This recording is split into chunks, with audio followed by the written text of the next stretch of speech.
Jadi pada tahun 2018, dapatkah Anda memberi kami sedikit pemahaman tentang apa yang terjadi di sekitar garis waktu itu? Dan apa keluhan pertama, sifat keluhan pertama yang masuk dan apa yang membuat Anda sadar bahwa penyelidikan ini telah dimulai?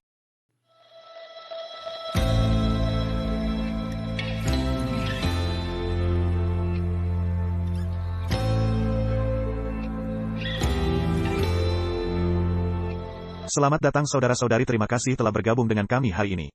Ini adalah episode yang sangat istimewa dari masalah kebenaran. Mari kita sambut Barbara O'Neill.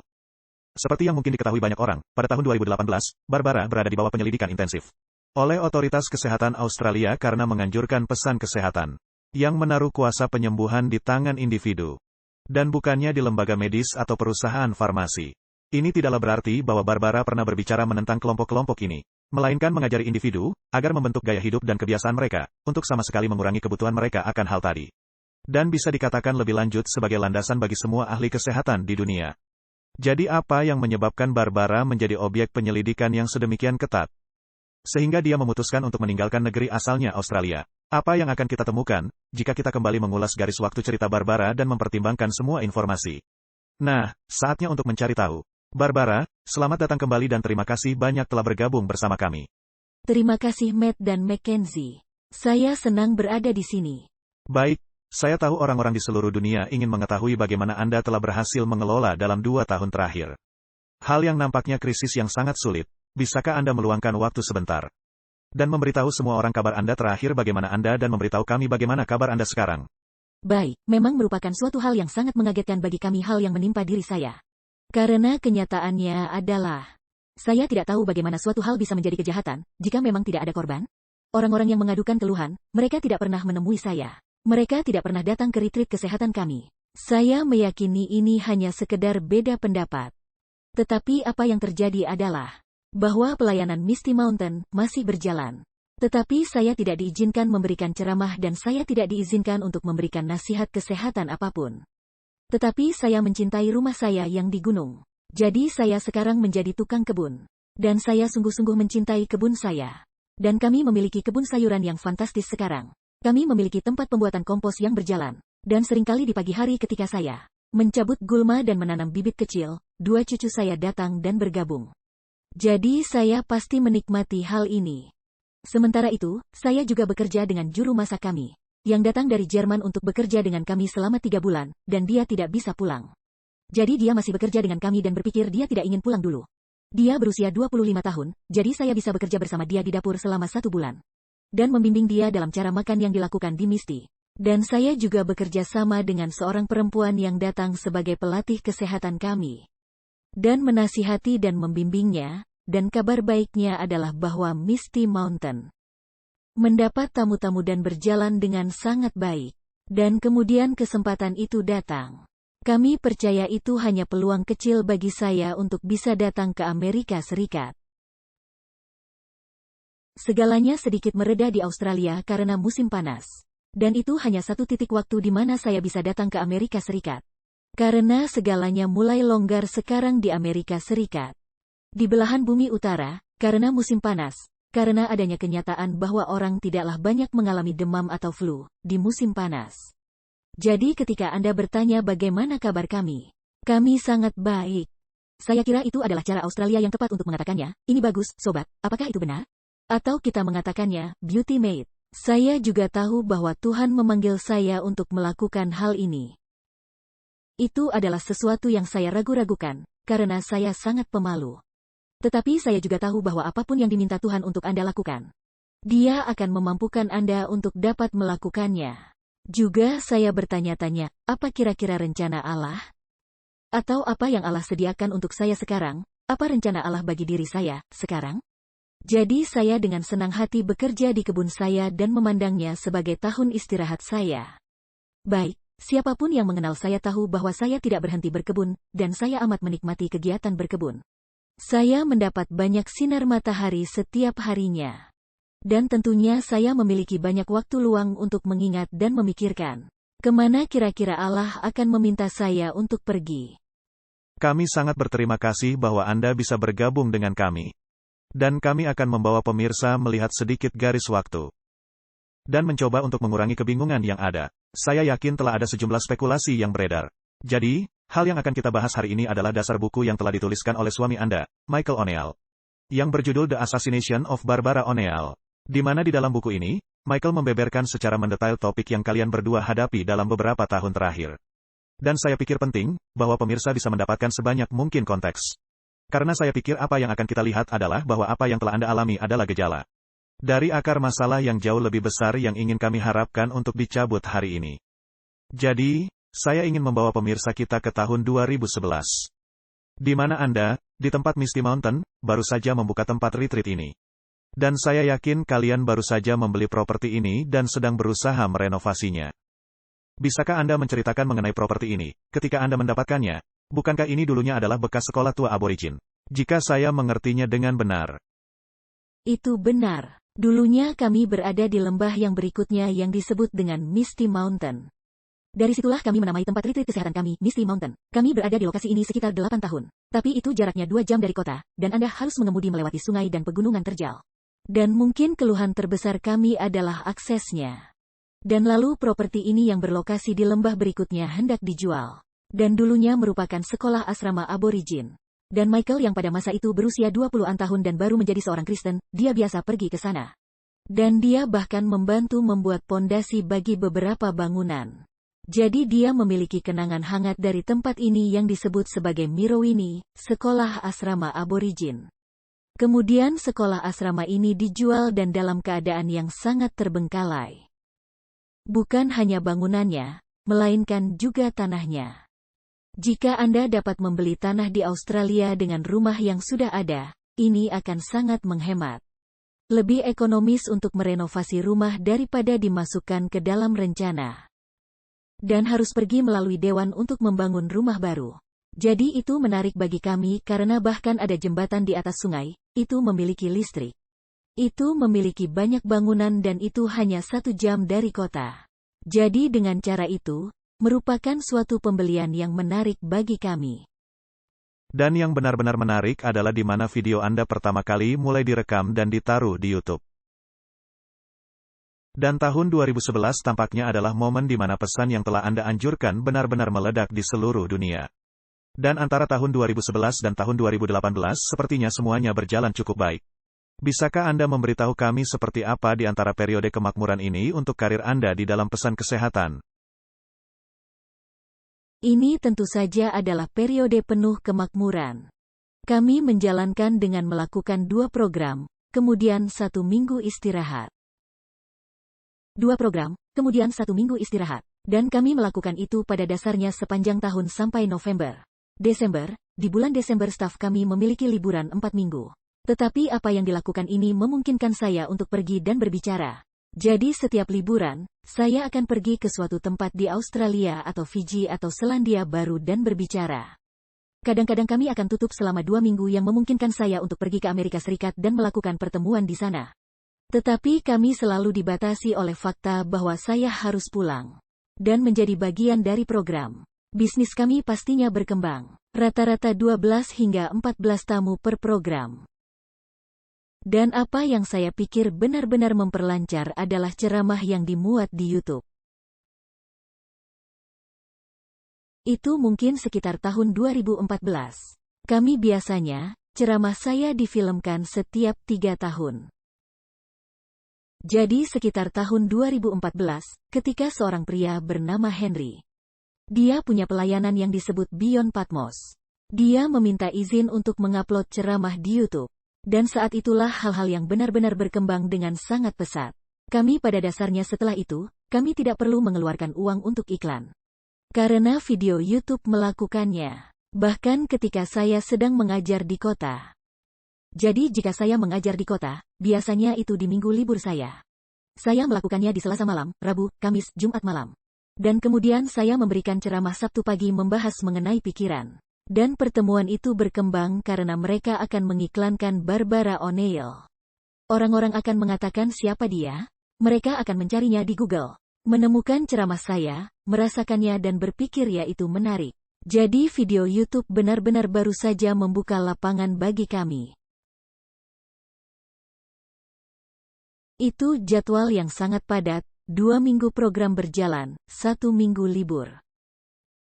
Dan kami juga ingin bertanya, jadi pada tahun 2016, suami Anda, Michael, dia memulai partai politik. Jadi bisakah Anda memberitahu kami sedikit tentang hal itu? Tentu, apa yang sebenarnya memicu Michael untuk melakukan ini? Adalah saya pikir sekitar 18 bulan sebelumnya.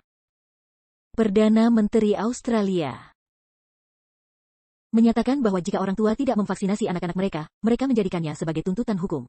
Mereka tidak bisa mendapatkan tunjangan perawatan anak. Mereka hanya bisa mendapatkan setengah dari tunjangan keluarga mereka. Ini benar-benar menantang Michael, karena dia mengatakan, itu hal yang sangat salah.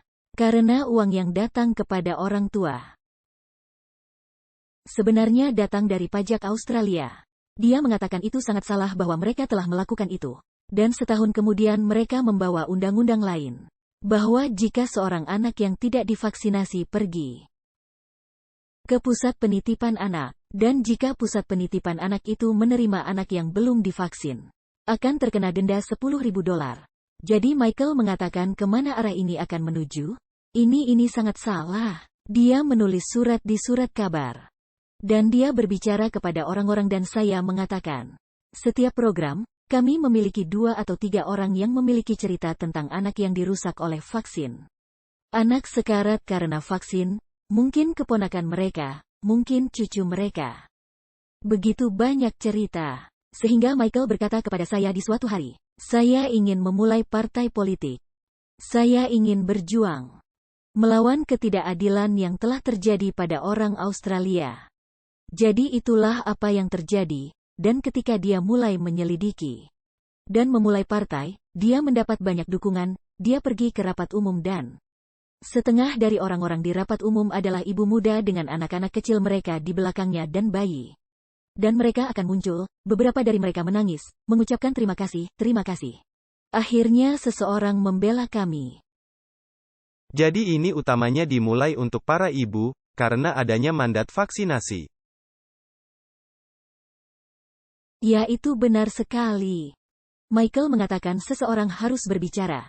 Seseorang harus berjuang untuk ketidakadilan ini. Dan saya. Seorang jurnalis berkata kepadanya, Michael, apakah Anda siap untuk kehilangan nama Anda, bisnis Anda, rumah Anda, tanah Anda? Karena mereka hanya akan membuat Anda menjadi sasaran. Michael berkata, ya, saya siap. Dia berkata, saya tidak berusia 30-an tahun. Dan saya tahu bahwa Allah sedang mempersiapkan sebuah rumah besar bagi saya. Dan tujuan saya bukan untuk keuntungan duniawi, tetapi itu benar-benar untuk memperjuangkan kebebasan. Tetapi Michael tidaklah siap bahwa mereka akan menargetkan saya, itulah yang dia tidak siap untuk menghadapinya. Nah, alasan kami mengangkat kisah tahun 2016 ini, karena 2 tahun kemudian, adalah ketika segalanya mulai menjadi sangat bergejolak. Sekarang sudah berada di tahun 2018, semuanya berjalan cukup lancar. Tetapi di bulan Oktober, masuklah 2 tokoh, jika bisa dikatakan demikian, ke dalam arena. Dan kedua kelompok ini disebut sebagai rekan ilmu pengetahuan dan kedokteran dan perawatan kesehatan. Maaf, ini disebut sebagai rekan dalam ilmu pengetahuan dan pengobatan dan komisi keluhan perawatan kesehatan. Jadi pada tahun 2018 dapatkah Anda memberi kami sedikit pemahaman tentang apa yang terjadi di sekitar garis waktu itu? Dan apa keluhan pertama, sifat keluhan pertama yang masuk? Dan apa yang membuat Anda sadar bahwa penyelidikan ini sekarang telah dimulai? Benar, Michael dan saya berada di Bali. Pada saat itu sebenarnya kami sedang berlibur. Dan kami mendapat email dan Michael berkata, wah sayang, katanya ada beberapa keluhan tentang Anda. Sekarang marilah kita kembali ke 1 bulan sebelumnya. Ini merupakan salah satu pertemuan partai politik Michael dengan para pendukungnya. Dan mereka bertanya, apakah saya akan memberikan ceramah tentang 8 hukum kesehatan? Yang saya setujui juga. Dan pada dasarnya saya hanya berbicara tentang kemampuan tubuh untuk menyembuhkan dirinya sendiri. Dan itu dapat menyembuhkan dirinya sendiri ketika diberikan kondisi yang tepat. Michael mengatakan kepada saya, karena saya tidak terlalu terjun dalam media sosial, tetapi dia mengatakan kepada saya bahwa 24 jam kemudian, rekan-rekan sains datang dan berkata, kita harus melarang perempuan ini untuk berceramah. Apakah ada sukarelawan untuk mengajukan beberapa keluhan kepada perempuan ini?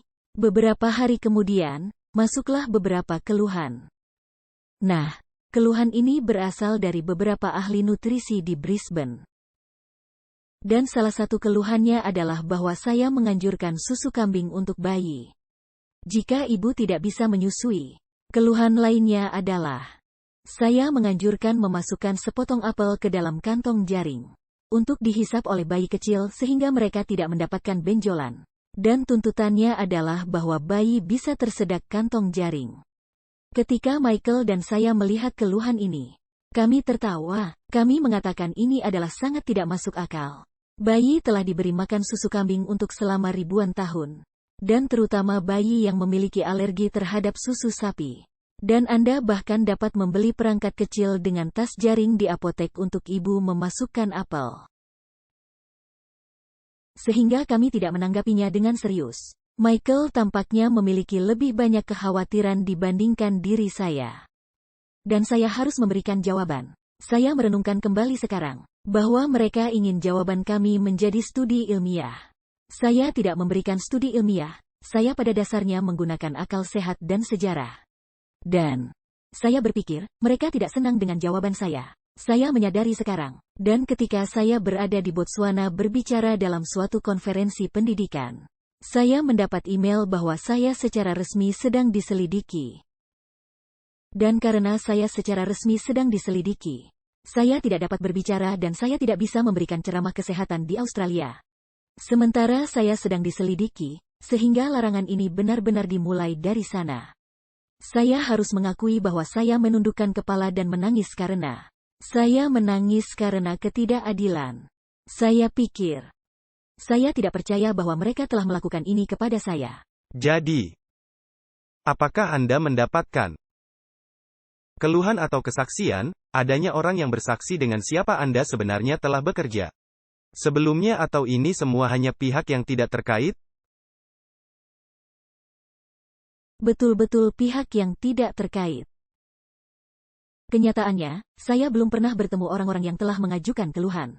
Mereka belum pernah datang ke tempat retreat kesehatan kami. Dan itu sebabnya, saya juga menganggap bahwa Komisi Keluhan Perawatan Kesehatan hanya akan melihat ini sebagai perbedaan pendapat. Yang sebenarnya adalah apa yang menjadi masalah besar. Baik, kemudian untuk itu, ada petisi Change.org disiapkan untuk Anda. Yang menerima 50.000 tanda tangan untuk membela praktek Anda, ajaran Anda. Dan hasil yang diperoleh orang-orang yang telah mengikutinya. Dan jumlah keluhan terhadap Anda dari orang-orang yang telah Anda rawat adalah 0. Dapatkah Anda memberitahu kami sedikit tentang kejutan yang mungkin Anda alami ketika mendapatkan jenis dukungan ini? 50.000 tanda tangan, bukanlah hal yang kecil. Reaksi apa yang Anda dapatkan ketika Anda mengajukan atau ketika siapapun yang memasang petisi ini dan mengirimkan 50.000 tanda tangan ini tanpa adanya keluhan kepada Anda? Saya sangat kagum. Kenyataannya, bahkan memikirkannya membuat saya sedikit emosi sekarang. Maksud saya atau bahkan saya hampir tidak dapat memahaminya. Itu sangat mendebarkan untuk dilihat, itu tentunya sangat merendahkan hati. Dan pada bulan Juni di tahun 2019, saya harus hadir di pengadilan. Dan kami dapat menunjukkan kepada mereka, pada saat itu, 35.000 tanda tangan. Dan pemahaman saya sampai saat ini hampir mencapai 55.000 tanda tangan. Tetapi seolah-olah tidak ada artinya bagi mereka. Yang saya pikir itu juga aneh. Ketika saya membaca buku yang ditulis Michael bahwa Anda benar-benar memiliki permintaan untuk mengirim email, saya pikir itu adalah Michael yang meminta agar orang-orang mengirimkan email secara langsung kepada, jika saya tidak salah, kepada pimpinan HSCC. Maaf, pimpinan HCCC. Yang membuat lambat server email mereka dan gantinya mereka membaca kesaksian dan kemudian yang dipengaruhi oleh hasil positif dunia nyata. Saya yakin mereka baru saja menghubungi kembali dan berkata, tolong minta orang berhenti mengirim email kepada kami.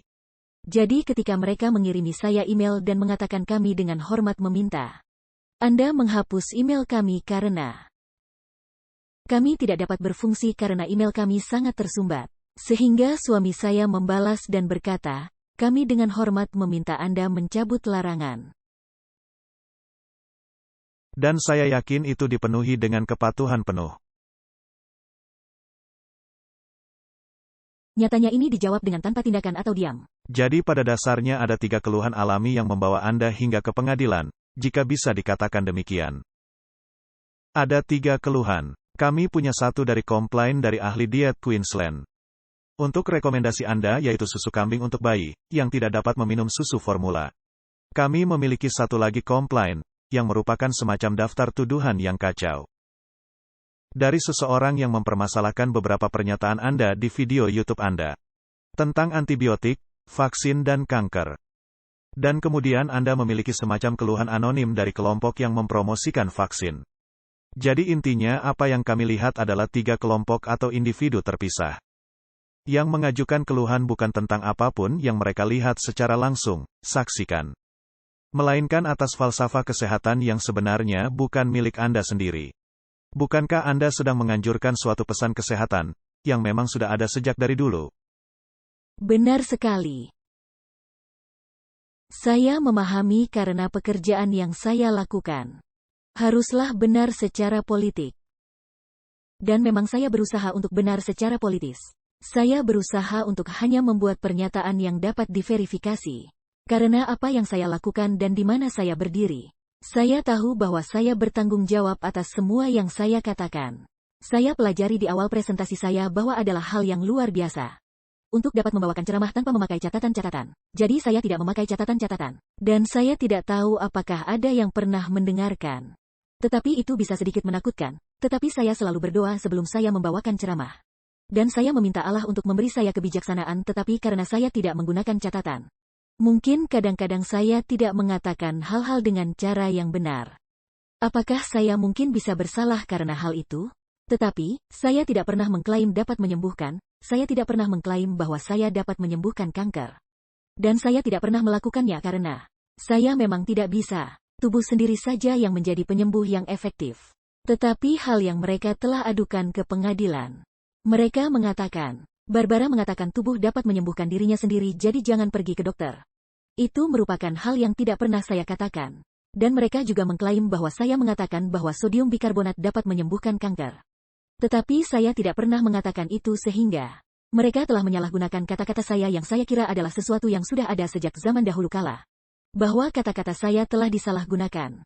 Dan dengan sangat percaya diri, saya menyampaikan pesan ini karena Anda benar, ini bukanlah suatu pekabaran kesehatan yang baru. Selama ribuan tahun, orang-orang di Eropa pergi ke sanatorium di mana orang-orang pergi mendapatkan bantuan untuk menyembuhkan berbagai penyakit melalui pengobatan alami. Dan di Amerika Anda memiliki sejarah dari Dr. Kellogg, yang memiliki tempat retreat kesehatan dengan kapasitas 1000 tempat tidur. Dan orang-orang terkenal datang dari seluruh penjuru dunia. Hanya untuk mengalami hal-hal sederhana. Yang telah saya presentasikan dan telah dilakukan selama ribuan tahun. Jadi hal ini yang membawa Barbara kepada sidang pengadilan. Dan dalam membaca buku itu agak mengkhawatirkan saya. Karena Anda menyebutkan bahwa tidak ada ahli medis yang hadir. Dapatkah Anda memberi kami apa yang Anda alami, siapa yang ada di sana, dan keadaan pada saat itu? Dan kenyataan bahwa kalian mencoba untuk menemukan beberapa pembelaan untuk beberapa waktu. Ini seperti kasus kusta, di mana tidak ada orang yang mau menyentuhnya, membawa kami masuk ke dalam pengalaman itu, dan kemudian apa yang Anda alami dalam sidang pengadilan itu. Itu benar. Saya tidak tahu detailnya. Suami saya adalah pembela saya yang paling hebat. Dan dia mencoba menemukan pengacara yang bersedia datang dan pada menit terakhir, mereka mengundurkan diri. Dan gadis yang duduk sebagai pengacara kami, yang belum pernah saya temui sebelumnya, dia berumur sekitar 35 tahun. Tetapi dia memberitahu kami bahwa dia telah melalui banyak kasus pengadilan seperti ini sebelumnya. Dia duduk sebelah kanan saya, dan Michael duduk di sebelah kiri saya. Dan di seberang saya, di meja panjang di sebelah kanan, adalah pimpinan dari Healthcare Complaint Commission. Kemudian ada 2 pengacara. Mereka berdua pengacara wanita, mungkin berumur sekitar 40-an tahun. Pimpinan Komisi Keluhan Kesehatan, saya pikir berumur sekitar 50-an tahun, atau 40 tahun lebih. Lalu ada pria lain di sebelah kiri saya yang kembali berusia sekitar 50-an tahun, dan dia adalah pencatat sidang.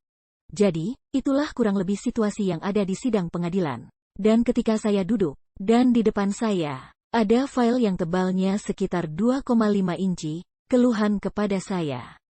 Dan semua orang memiliki file itu di depan meja mereka masing-masing. Lalu ada layar di sebelah kanan saya, di mana pada setiap saat, mereka bisa menampilkan apapun yang telah saya katakan. Di dalam ceramah-ceramah saya, itu mungkin bisa menjadi suatu situasi yang menakutkan bagi saya.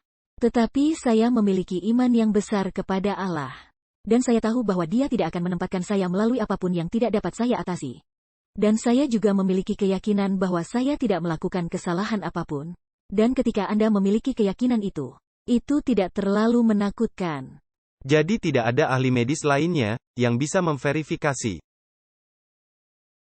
Salah satu dari tuduhan itu benar-benar akurat secara sains di ruang pengadilan itu? Tidak ada. Jadi apa yang menjadi kesimpulan penutup dari semua hal ini? Mereka menanyai saya selama 2 jam. Dan saya tahu bahwa mereka menanyai saya hanya pada poin-poin yang kontroversial.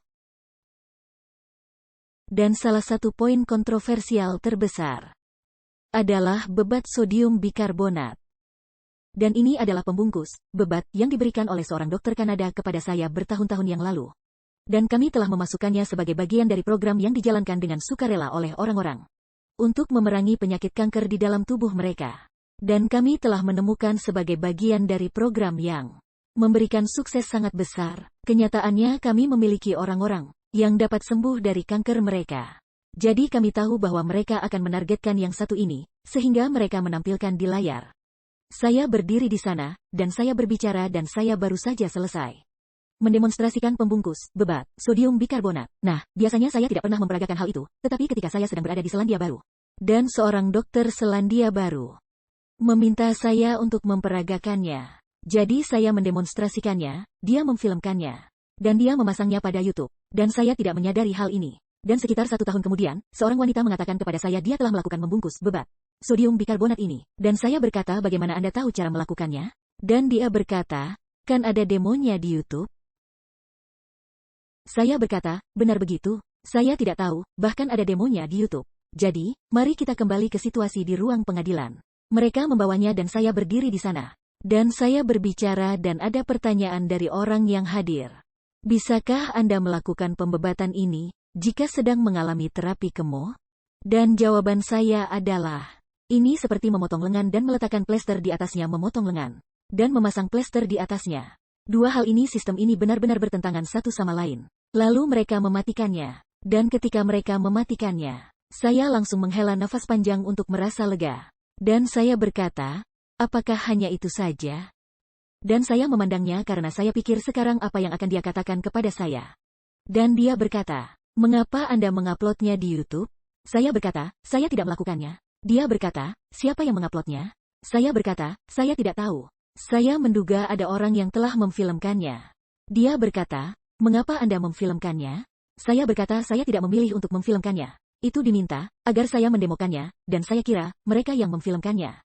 Siapa yang meminta, agar dibuatkan filmnya? Anda dapat melihat, dia semakin menekan saya, lalu saya berkata, seorang dokter. Dia berkata, siapa nama dokter itu?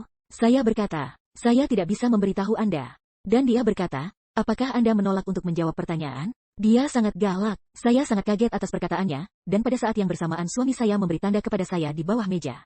Saya melihat ke pengacara, dia berkata, minta waktu jeda. Jadi kami meminta jeda istirahat, dan mereka berjalan keluar. Saya berkata, apakah saya telah mengacaukannya? Apa yang telah saya lakukan? Dan suami saya tidak senang bahwa saya telah mengutip dokter ini. Jadi itulah satu-satunya saat saya benar-benar merasa sedikit kesal. Dan pengacara berkata kepada saya bahwa saya mesti menjawab pertanyaan itu atau Anda akan dikenakan tuduhan. Saya berkata, baik saya akan menjawabnya. Jadi mereka membawanya kembali. Mereka memulai rekaman itu lagi. Dan pimpinan HCCC, Komisi Komplain Perawatan Kesehatan. Dan sesaat setelah rekaman dinyalakan, pimpinan itu memandang kepada saya, sambil menunjuk. Siapa nama dokter itu? Saya berkata, Dr. Thomas. Dia berkata, apa nama keluarganya? Saya berkata, saya tidak tahu. Itu seperti nama orang India. Saya tidak bisa mengucapkannya dan semua pasiennya memanggilnya hanya dengan Dr. Thomas. Di mana dia bekerja? Saya berkata, di Selandia Baru. Dan mereka hanya mengacuhkannya, begitu saja. Karena mereka tidak memiliki yurisdiksi atas Selandia Baru.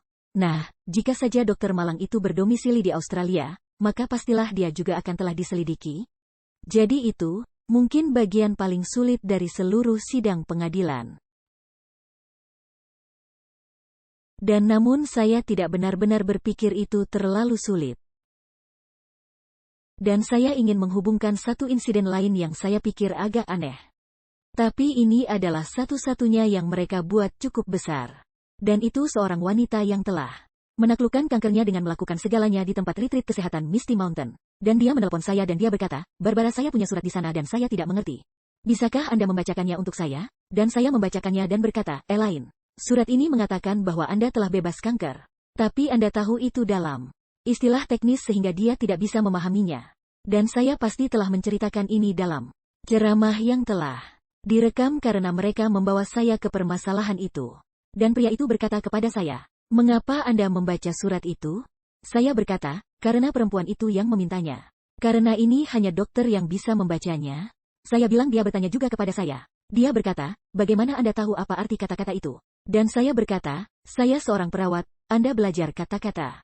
Saya seorang terapis alami. Saya mempelajari kata-kata itu. Dia berkata, apa kata-kata itu? Saya berkata, saya tidak ingat. Itu telah 3 tahun silam. Dan itu adalah akhir dari dialognya. Saya pribadi berpikir itu agak sedikit bodoh. Bahwa Anda seharusnya tidak dapat membaca dokumen, dan tidak mengerti kata-kata yang ada di dalamnya. Orang-orang ini tidak bisa menuduh saya apapun, jika hanya itu saja yang bisa mereka dapatkan. Dan kesimpulan dari masalah ini sepertinya tidak ada denda. Tidak ada tuduhan.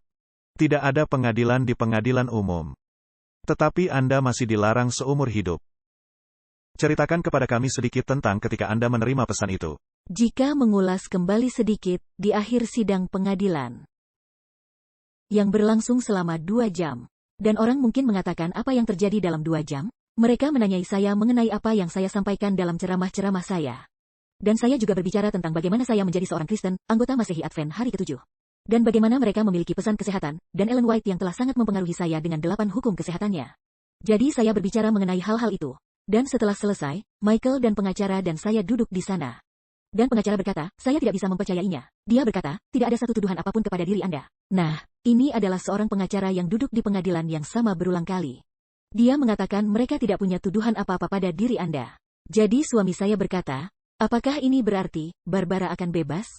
Larangan akan ditiadakan? Pengacara itu berkata, oh tidak. Dia akan tetap mendapatkan larangan seumur hidup, tapi dia tidak akan dimasukkan ke penjara. Karena jika dia bersalah, dia akan masuk penjara. Nah itu, benar-benar menantang kita. Jadi ini terjadi di bulan Juni tahun 2019.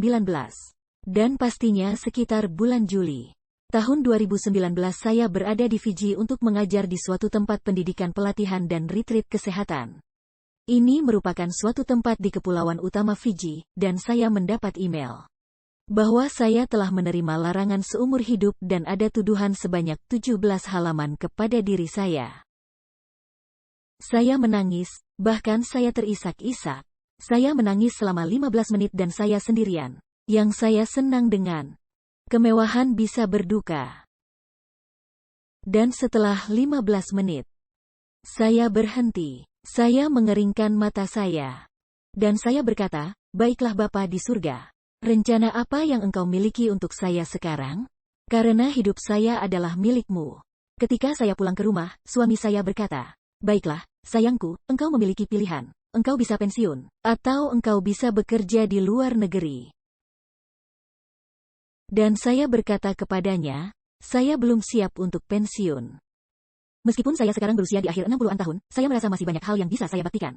Dan saya pikir, saya bisa lebih banyak membaktikan hidup saya, dibandingkan yang sebelumnya. Karena saya telah mengalami banyak pengalaman sekarang. Saya memiliki banyak pengetahuan dalam kepala saya. Jadi saya berkata, tidak, saya ingin bekerja di luar negeri. Jadi di tahun 2020 sudah benar-benar padat untuk ceramah saya di seluruh dunia. Lalu tiba-tiba COVID menghantam. Jadi itulah saat ketika saya menjadi tukang kebun. Dan dari peristiwa itu, membawa kita kepada suatu keadaan seperti apa adanya kita hari ini. Maksud saya, Anda telah dikutip di dalam sebuah buku. Yang kutipan ini, saya akan membacakannya secara langsung. Dikatakan, saya teringat akan kata-kata Yesus. Ketika mereka menganiaya Anda di satu kota, maka larilah ke kota yang lain. Saya menerima nasihat itu dan saya harus terus melanjutkan, walaupun dengan perasaan kecewa. Karena saya harus meninggalkan negara kelahiran saya dan di mana anak-anak saya tinggal. Beritahu kami seperti apa iman Anda selama ini. Peran apa yang dimainkan iman Anda untuk membawa Anda melewati semua ini, dan kata-kata yang Anda berikan bahwa Yesus memberi para pengikutnya untuk memiliki keyakinan dalam menghadapi penganiayaan seperti yang Anda alami? Adalah iman saya yang menopang saya. Saya tidak tahu bagaimana saya bisa melakukannya jika tidak ada iman. Karena saya yakin, apa yang terjadi pada saya adalah sama sekali tidak adil. Tetapi sesuatu yang lain terjadi dan itu adalah artikel surat kabar. Di surat kabar The Guardian. Maaf, saya tidak dapat mengingat tepatnya hal ini, tetapi saya kira di akhir tahun 2019. Adanya seorang wartawan, yang sesungguhnya wartawan Australia, yang memuat keluhan dari Komisi Keluhan Perawatan Kesehatan kepada diri saya, dan menuliskannya di sebuah artikel di koran The Guardian di kota London. Dan tentunya koran The Guardian itu dibaca di seluruh dunia. Karena hanya dalam tempo beberapa jam setelah penerbitannya, kami segera mendapat telepon dari London, jam 7.30 pagi hari dan berkata, kami hanya memperingatkan Anda. Sebuah artikel yang sangat buruk telah ditulis mengenai diri Anda di koran The Guardian, yang menyatakan bahwa Anda adalah penipu dan ancaman terhadap keamanan publik. Dengan banyak menyalahgunakan kata-kata saya. Ini sungguh menghantam diri saya, dan kemudian beberapa jam kemudian, kami mendapat telepon dari Amerika mengatakan kami hanya memperingatkan Anda. Surat kabar The Guardian ini telah menyebar luas. Dan di akhir hari itu, saya mendapatkan email dari saudara perempuan saya, yang berkata, kami baru saja membaca apa yang mereka katakan. Kami, dan saudara perempuan saya itu sangat bersifat medis. Mereka berkata, kami tidak tahu kisah keseluruhannya, tetapi kami hanya ingin mengatakan bahwa kami mendukung Anda, kami tahu Anda, kami memanggil Anda penyembuh yang lembut. Kami tahu kalian sangat jujur. Jadi kami tidak percaya apa yang mereka katakan. Dan itu sangat indah. Itu sungguh sangat indah mendapatkan kata-kata itu. Tetapi saya pikir banyak orang membaca itu dan berpikir dia pasti telah melakukan suatu kesalahan besar. Untuk hal ini, yang telah terjadi. Dan sesuatu yang lain terjadi juga. Dan itu adalah seorang dokter di Pulau Cook membaca koran The Guardian. Nah, saya telah pernah datang ke Pulau Cook 2 kali. Dalam beberapa bulan lalu, dan juga pernah 1 tahun silam. Memberikan ceramah kesehatan dengan hasil program yang sangat memuaskan. Sehingga saya diminta melakukan hal yang sama di pulau yang lainnya. Bahkan dari kepala pulau itu ingin saya memberikan ceramahnya di sana. Tetapi dokter ini, yang berasal dari Pulau Cook telah membaca koran The Guardian. Jadi dia pergi ke pemerintah Pulau Cook dan berkata, wanita ini harus dilarang dari pulau kami. Ini sungguh membuat saya sedih.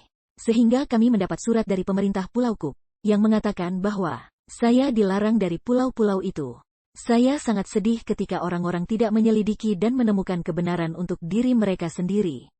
Dan inilah yang benar-benar memberi inspirasi kepada Michael untuk menulis sebuah buku. Yang berjudul, The Assassination of Barbara O'Neill, yang pada dasarnya membela saya dan menceritakan kisah nyata yang sesungguhnya. Ketika saya melihat judulnya saya berkata, Michael itu judul yang sangat memprovokasi.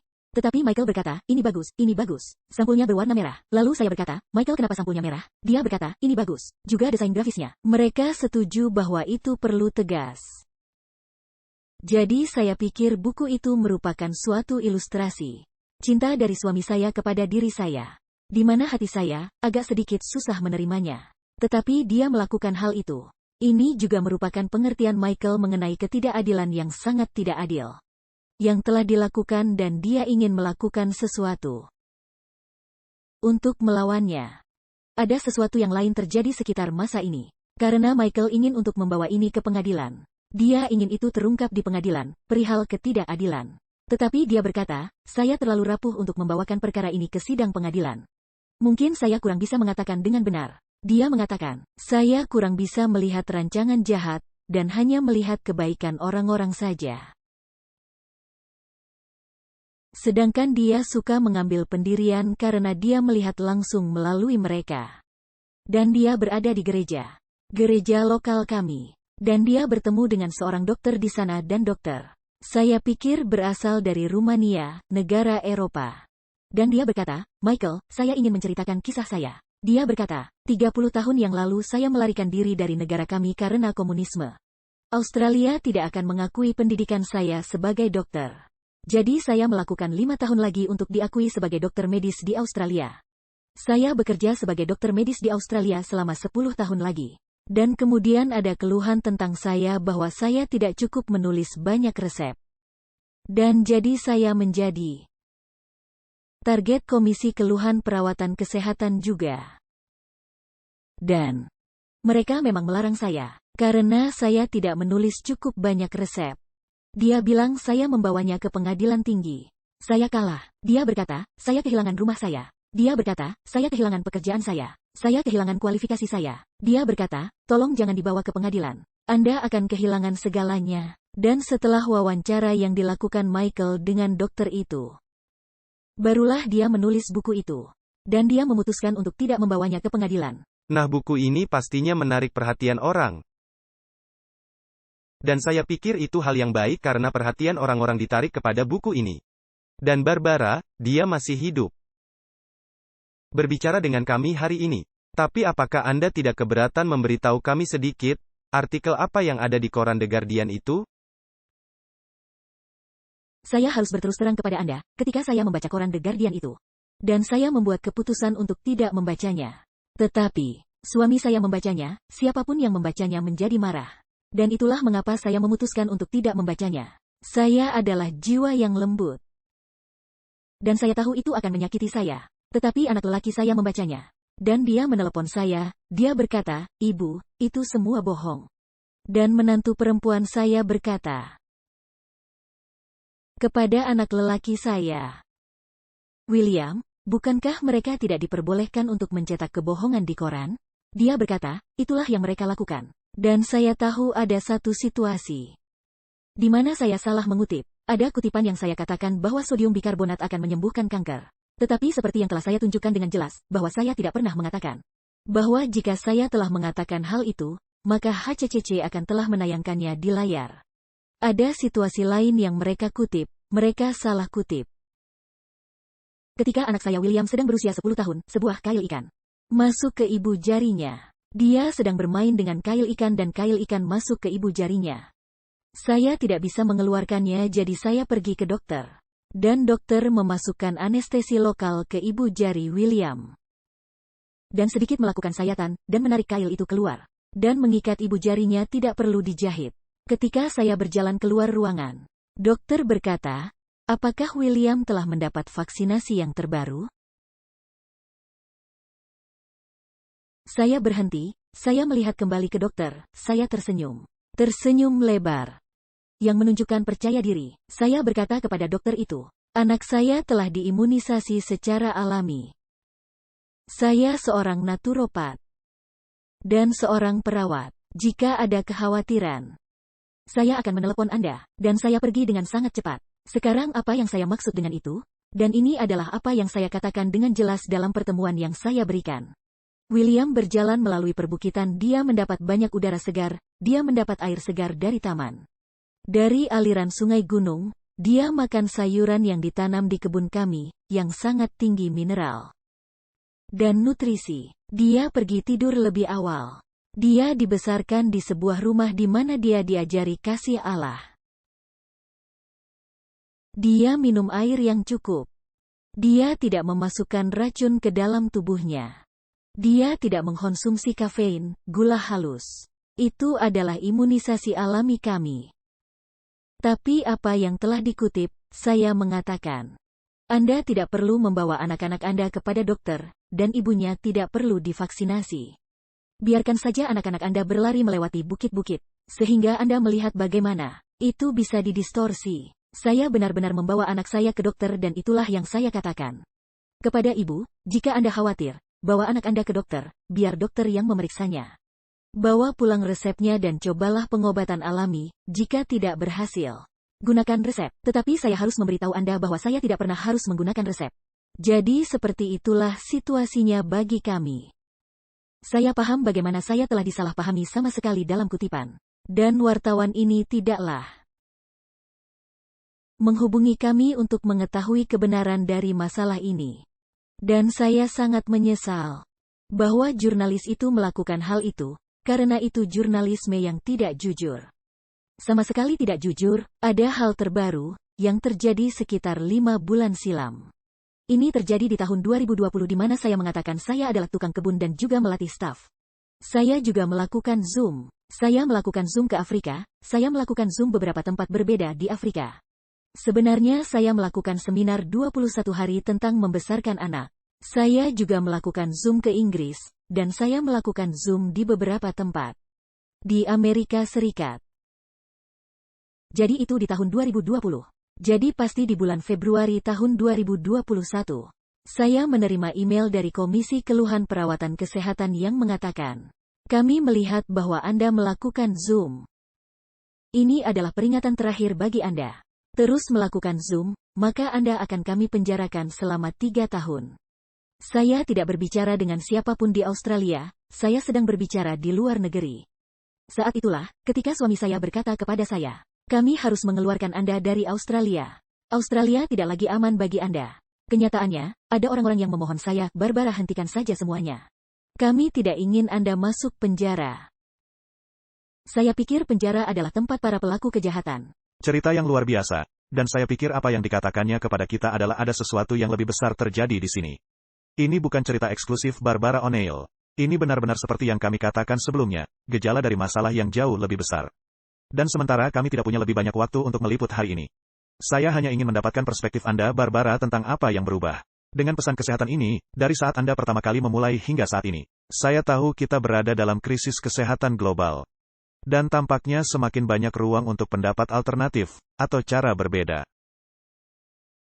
Untuk mencari cara memecahkan masalah medis. Sedang dicabut dan dihapus sepenuhnya dalam cara yang sangat agresif. Dengan tidak meninggalkan ruang bagi siapapun untuk berdiskusi tentang keamanan metode ini. Atau resiko yang ditimbulkan dari metode yang digunakan. Untuk mengobati orang sekarang untuk krisis saat ini yang sedang kita hadapi. Jadi bisakah Anda memberi keterangan bagi kami? Gambaran tentang apa yang menurut Anda sedang terjadi pada pesan kesehatan. Dan mungkin mengapa hal itu terjadi begitu agresif dan yang berubah menjadi seperti apa yang ada sekarang ini. Terima kasih Matt, saya suka kata Anda agresif karena Anda tahu, saya dulu bekerja di ruang operasi sebagai perawat psikiatri.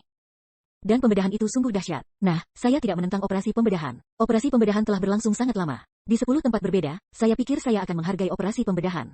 Jadi saya tidak menentang operasi pembedahan. Dan itu adalah sesuatu yang dalam beberapa kasus harus benar-benar terjadi. Tidak ada keraguan tentang itu, dan tidakkah kita menyukai obat-obatan yang membuat Anda tertidur saat Anda menjalani operasi pembedahan? Saya sama sekali tidak memiliki keluhan tentang hal itu. Tetapi bagaimana dengan obat-obatan alami? Ini begitu lembut. Dan itulah yang saya suka tentang itu dan bekerja dengan kuasa penyembuhan yang dari tubuh. Anda tidak akan rugi jika Anda mencoba tapal kentang parut dan tidak berhasil. Anda tidak akan rugi jika Anda melakukan bungkus bebat, sodium bikarbonat, dan Anda merasa itu tidak banyak manfaatnya, Anda tidak akan rugi apa-apa. Tetapi dengan perawatan medis hari ini, jika Anda melakukannya dan Anda memutuskan itu tidak berhasil, Anda telah kehilangan banyak karena kerusakan yang dilakukan medis. Jadi, Anda benar, Matt, akan adanya suatu hal yang sangat jahat di belakang layar. Ini pasti ada, karena adanya perlawanan yang begitu luar biasa terhadap metode penyembuhan alami. Saya tahu, banyak naturopats di Australia yang bekerja. Dan mereka berkata kepada saya agak sedikit khawatir jika nantinya saya dilarang bekerja. Saya berkata, Anda tidak akan dilarang, karena suami Anda tidak memiliki partai politik. Jadi saya katakan kepada terapis alami di seluruh dunia, santai saja. Saya yakin Anda aman. Dan hanya itu yang saya inginkan, hanya dengan lembut dan dengan diam-diam di belakang layar. Membantu orang sebanyak yang saya bisa. Untuk membawa kondisi penyembuhan dalam tubuh mereka dan mendapatkan bantuan. Itulah yang benar-benar metode alami lakukan. Jadi Anda benar Matt, ada sesuatu yang lebih jauh di sini. Dan saya pikir tidak pernah dalam sejarah umat manusia memiliki perawatan alami menjadi lebih penting. Karena kita mendengar cerita mengerikan tentang kematian akibat virus corona. Tentang pembekuan darah. Begitu banyak hal yang keluar. Tetapi tidak ada efek samping dari menggunakan metode penyembuhan alami. Dan jika 99% orang-orang sembuh atau pulih dari virus corona. Dan ngomong-ngomong, jika tubuh mereka diberikan kondisi yang tepat, mereka dapat pulih dalam 3 hari, dan bukannya 2 pekan. Dan itu adalah metode penyembuhan alami yang sederhana. Jadi, menggunakan akal sehat, itu menentang alasan bahwa siapapun akan memiliki keluhan tentang metode penyembuhan alami ini. Dan saya ragu untuk mengatakan apa yang akan saya katakan selanjutnya. Jadi saya akan mengatakan, ini adalah 5 tahun yang lalu ada 4 dokter yang membuat saya pergi ke kota mereka dan memberikan pesan ini.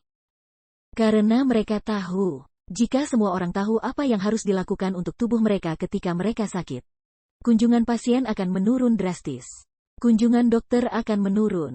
Berapa banyak dokter yang tidak memiliki ruang untuk memiliki pasien lagi? Jadi saya ragu untuk mengatakannya karena jauh bagi saya untuk menempatkan dokter-dokter itu dalam posisi di mana mereka mungkin kehilangan kredensial mereka. Jadi saya katakan 5 tahun yang lalu, karena mungkin mereka tidak lagi berpraktek. Dan mungkin mereka sudah pensiun, sehingga mereka tidak dapat dilarang berpraktek. Jadi saya pikir hal utama dari semua ini adalah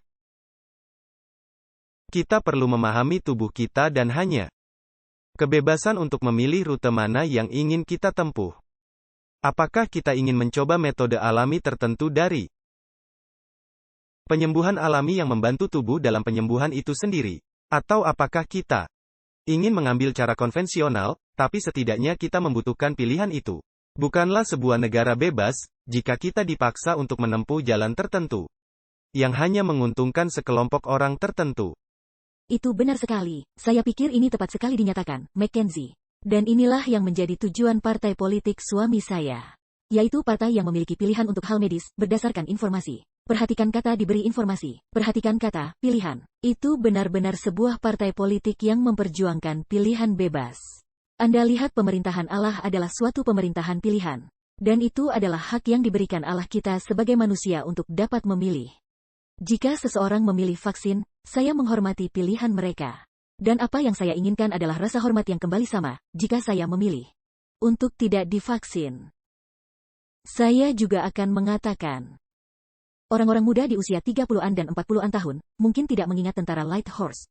Light Horse adalah sekelompok tentara. Ratusan, saya pikir bahkan ribuan orang yang bertempur di Perang Dunia Pertama. Kakek saya adalah tentara Light Horse. Carilah di Google, Anda akan terkesan dengan tentara Light Horse Australia ini. Mereka tidak takut. Kakek saya pergi berperang dengan mengabaikan keselamatannya untuk memperjuangkan kebebasan saya. Sekarang, kebebasan saya telah diambil dari saya. Dan praktek ini telah dilakukan di Australia di bawah kedok keamanan. Dan saya mendapati hal yang menarik bahwa partai politik yang didirikan Michael memiliki poin yang sangat berprinsip. Dalam arti bahwa berapa banyak orang yang telah menghabiskan perawatan medis tradisional. Yang pada akhirnya, dokter, ahli bedah dan praktisi medis memberitahu saya bahwa mereka tidak ada lagi pilihan. Dan datang mencoba pengobatan alami sebagai upaya terakhir. Dan benar-benar tidak ada pilihan lainnya. Jadi pada poin itu, apa yang akan Anda lakukan jika seseorang tidak dapat memilih obat alami ketika obat tradisional mengatakan bahwa kami tidak dapat lagi membantu Anda? Nah, bayangkan banyak orang yang datang kepada Anda sesuai dengan kriteria semacam itu. Memang begitulah keadaannya. Dan beberapa orang tidak berhasil, kenyataannya. Anda tahu, mereka datang terlambat. Tetapi mereka senang karena metode alami membuat hari-hari terakhir mereka lebih nyaman. Tetapi kami punya 2 orang kembar aborigin yang bekerja di tempat retreat kesehatan kami. Orang-orang ini, dan Dave berusia pertengahan 50-an tahun. Dave telah bekerja untuk kami selama bertahun-tahun tetapi saudara kembarnya baru-baru ini memiliki masalah serangan jantung. Dia kelebihan berat badan. Dia menggunakan banyak obat-obatan. Dia hampir saja meninggal, beberapa kali. Dia mulai menggunakan metode alami dan dia berat badannya menurun. Dia datang dan melakukan program kami. Dia menyukai program kami. Berat badannya mulai berkurang sedikit. Dia sedikit takut untuk datang dan menghentikan pengobatannya. Saya tidak memiliki wewenang tentang pengobatan. Saya hanya memberikan pilihan bagi orang itu. Dia menggunakan pengobatan alami tetapi tekanan darahnya menjadi sangat rendah. Dia hampir pingsan, saya berkata, dan saya pikir sudah waktunya untuk menghentikan obat tekanan darah. Tekanan darah rendah, tekanan darah Anda hanya 160. 3 hari kemudian tekanan darahnya adalah 115 dan 75, dan dia pulih. Dia mulai bekerja dengan saya di kebun. Dia pensiun. Karena pada dasarnya mereka mempensiunkan dia. Dia langsing, berotot dan sangat fit dan tanpa memakan obat. Dan ketika kami harus pergi dan dia harus pergi dan menjalani perawatan medis. Dan mereka berkata, kami tidak percaya ini adalah orang yang sama. Dia kembali bekerja. Dia kembali bekerja di pertambangan. Saya telah kehilangan rekan tukang kebun saya. Nah, dia adalah seorang pria di usia pertengahan 50-an tahun. Di mana pihak medis berkata, kami tidak dapat berbuat apa-apa lagi untuk Anda. Suatu pembalikan keadaan yang sangat luar biasa. Dan orang ini sangat ketakutan karena dokter mengatakan dia akan mati jika dia menghentikan obat-obatan. Tahukah Anda, itu akan menjadi kenyataan, jika dia terus minum-minum bir. Makan daging, makan banyak karbohidrat, makan banyak gula. Tapi dia sangat bersemangat tentang apa yang dia dengar di tempat retreat Misty. Dan dia pindah ke Misty. Dan sekarang dia mengalami kesehatan penuh. Dan karena pihak pertambangan melihat kenyataan ini, dia mendapatkan kembali pekerjaannya. Jadi ini merupakan kisah yang sangat luar biasa. Dan merupakan ilustrasi dari apa yang kita lihat berkali-kali. Nah, saya pikir hanya cukup sekian, waktu yang tersedia buat kita. Coba saya bertanya kepada para pemirsa. Jika Anda menemukan wawancara ini informatif, bermanfaat jika Anda senang mendengar dari Barbara. Dan Anda ingin orang lain mendengar kisah ini. Luangkan waktu dan melakukan bagian Anda dengan menyebarluaskan wawancara ini. Tekan tombol like, ikut berlangganan dan buat pesan ini dibagikan dengan sebanyak mungkin orang. Barbara, terima kasih banyak telah bergabung dengan kami. Mackenzie sekali lagi, mengucapkan terima kasih rekan-rekan untuk bergabung. Kami sangat diberkati bahwa Anda dapat berbagi cerita ini dengan orang lain. Dan kami berharap orang lain tersentuh oleh ini dan iman mereka diperkuat. Oleh cerita Barbara, Allah memberkati Anda semua. Terima kasih banyak. Terima kasih banyak. Terima kasih.